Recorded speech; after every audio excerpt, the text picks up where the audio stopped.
मैं हूं एडवोकेट राहुल मिश्रा और आज की वीडियो में आप सभी का स्वागत है। आज के वीडियो में हम डिस्कशन करेंगे कि अगर किसी महिला के साथ आप शारीरिक संबंध बनाने की चेष्टा कर रहे हैं या महिला के टच में है जिसको आप बिल्कुल भी नहीं जानते हैं, तो पहले मैं कहता था 376 लग जाएगा, अब सेक्शन 69 लग जाएगा। जी हाँ, जिस तरीके से सेक्शन 69 था 69 है, जिस तरीके से 376 था, 376 से भी जटिल कर दिया है सेक्शन 69 को।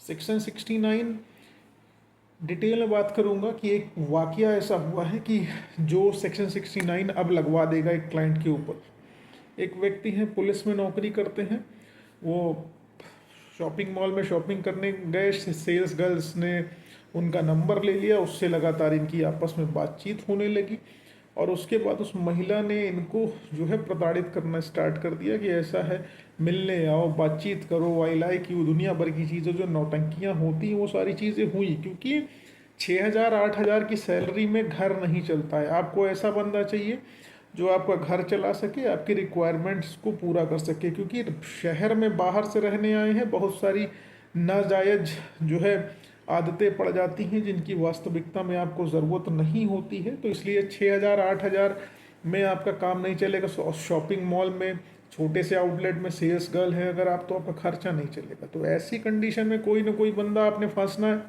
जिसको फंसा के आपको जो है उससे पैसा वसूलना है। ऐसा ही वाकया हुआ, इन्होंने कूपन के नाम पे उसका नंबर ले लिया, नंबर लेके उससे रेगुलर बातचीत करने लगी कि कोई भी गुड मॉर्निंग गुड आफ्टरनून भेजेगा तो आदमी डेफिनेटली उसको रिप्लाई करेगा। इन्होंने रिप्लाई करना स्टार्ट कर दिया। रिप्लाई धीरे धीरे, क्योंकि लड़के तो हैं ही हैं, रिप्लाई धीरे धीरे दूसरी डायरेक्शन में जाने लगा और दोनों लोगों की बातचीत होने लगी और आई लाइक यू से आई लव यू तक बात पहुंच गई। उसके बाद आई लव यू से बेडरूम तक बात पहुंच गई। दोनों लोग बीच में बल भर एकदम शारीरिक संबंध बने। हचक की वीडियो लड़की ने बना रखा है, क्योंकि लड़की ने पूरा प्री प्लान तरीके से जो है इनको फंसाया था। लड़की ने अपने कमरे में खुद ही जो है स्पाई कैमरा लगा के रखा। इनके साथ उसने जितनी एक्टिविटीज़ कर रखी हैं उसका सबका वीडियो बना रखा हुआ, सारा का सारा उसने वीडियो बना रखा है कि शारीरिक संबंध बन रहे हैं दोनों लोगों के बीच में, क्लियर कट बन रहे हैं, और उसने इनका वीडियो बना रखा है। अब आप समझ लीजिए, लड़की को इनसे कोई शादी वादी नहीं करनी है, लड़की की ऑलरेडी शादी फिक्स है। जी हाँ, पूरी जिम्मेदारी के साथ बता रहा हूँ, लड़की की ऑलरेडी शादी फिक्स है और लड़की को कुछ नहीं चाहिए, केवल 5 लाख रुपए इनसे चाहिए। लड़की ने और लोगों के ऊपर भी इसी तरीके की कंप्लेंट्स, शारीरिक संबंध बना के पैसे वसूल रखे हैं। उसने खुद कहा है, ऑन द रिकॉर्ड कहा है, उनके वकील साहब ने ये चीज़ बताया। क्योंकि आजकल दलाल हमारे जो है लोगों के भेस में भी आते हैं, नकली अधिवक्ता जो होते हैं, जो एक्चुअल अधिवक्ता है वो ये सब नहीं करते, जो नकली वकील हैं वो लोग करते हैं दलाली। ऐसा गैंग चलाते हैं वो, और उनके माध्यम से लड़की ने 5 लाख रुपए की डिमांड रखी। आज हमने अपने जूनियर को भेज रखा था बात करने के लिए। लड़की ने कहा मेरी शादी फिक्स हो गई, 5 लाख दे दे। नहीं, इनके जैसे मैंने बहुत सारे लड़कों को जेल भेज रखा हुआ है, पैसे नहीं दिए तो। पैसे देंगे तो सेटल हो जाएगा, क्योंकि मुझे इनके साथ रहना नहीं, शादी अपनी करनी है, दूसरी जगह निकल जाना है।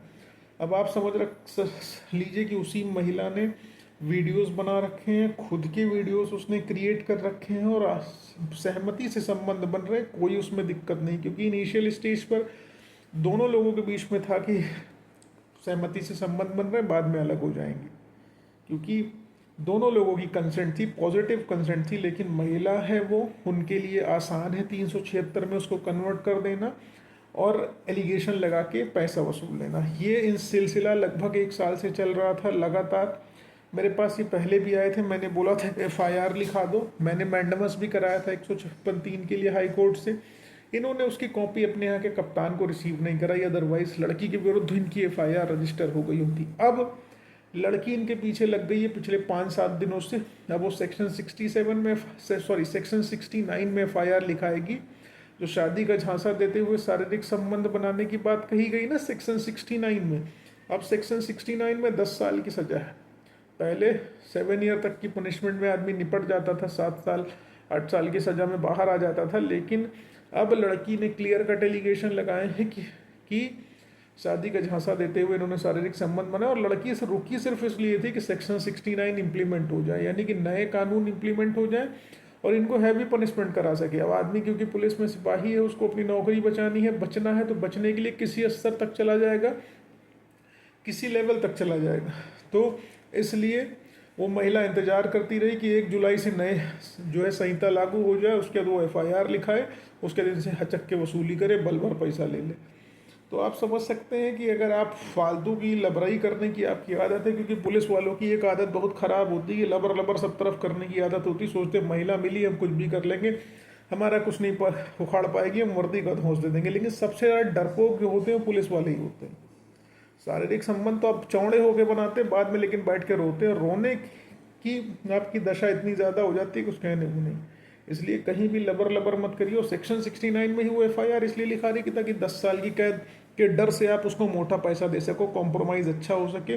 और एक दलाल, पता नहीं वो वकील है भी कि नहीं है, वो लगे हुए हैं इस मैटर में कि ताकि इन दोनों के बीच में बातचीत हो जाए और पैसे का लेन देन हो जाए। लेकिन मैं इस पक्ष में नहीं हूँ, क्योंकि लड़की अभी मान लो पैसा लेके बदल जाए, 6-8 महीने बाद फिर जो है वो फिर इनके ऊपर तांडव काटे कि हम मेरे पास सारे ऑडियो वीडियो रिकॉर्डिंग्स, हम फिर एफआईआर लिखाएंगे।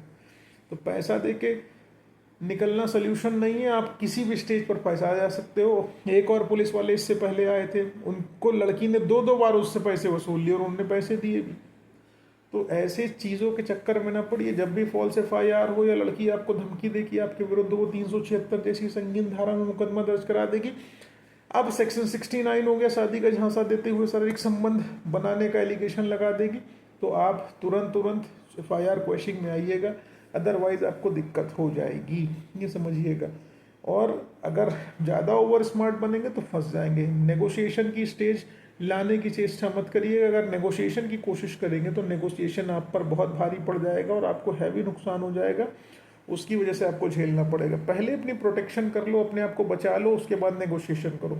क्योंकि अगर आपके पास बेल होगी, एंटीसिपेटरी बेल होगी या अरेस्ट होगा तो गिरफ्तारी नहीं होगी। कभी कभी अपोजिट पार्टी आपको अप्रीहेंशन ऑफ अरेस्ट दिखा के बहुत पैसा ले लेती है। जब अरेस्ट नहीं होगे, आप अरेस्ट से बच चुके होगे, तो नेगोशिएशन करने में भी आपको मजा आएगा। लेकिन आप सोचो कि बिना किसी मुद्दे के नेगोशिएट करने निकल जाओ तो कुछ होना नहीं है। इसलिए कोई भी ऐसा स्टेप मत लो जिससे आपको नुकसान हो। उम्मीद है ये जानकारी समझ आएगी, पसंद आएगी। अगर ऐसा कुछ है तो वीडियो को लाइक शेयर सब्सक्राइब करना मत भूलिएगा। साथ ही साथ फेसबुक, इंस्टाग्राम, ट्विटर पर नहीं जुड़े हो तो जुड़िए, लिंक डिस्क्रिप्शन में है।